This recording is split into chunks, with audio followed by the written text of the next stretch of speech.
Last 24 అవర్స్లో మన ప్రపంచంలో ఏమైందో మీకు తెలుసా? టిబెట్లో మంగళవారం ఉదయం భారీ భూకంపం వచ్చింది.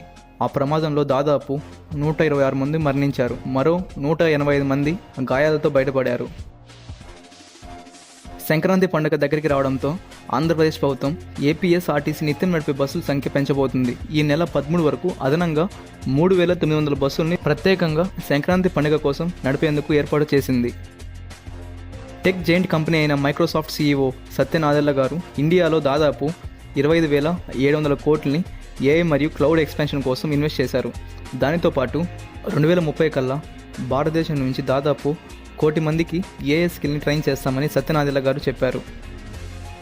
ప్రజెంట్ ఇస్రో చైర్మన్ అయిన ఎస్ సోమనాథ్ గారు జనవరి 14కి అతని టర్మ్ అయిపోవచ్చింది. దాని తర్వాత వి నారాయణన్ని ఇస్రో చైర్మన్గా క్యాబినెట్ అప్రూవ్ చేసింది. రీసెంట్గా యునైటెడ్ నేషన్ రైట్స్ చీఫ్ అయిన వోల్కర్ ఇరాన్ ప్రభుత్వం 2024లో ఎంతమందికి మరణశిక్ష విధించిందో చెప్పాడు. ఇరాన్ ప్రభుత్వం 2024 సంవత్సరంలో దాదాపు 900 మందికి పైగా మరణశిక్ష విధించింది.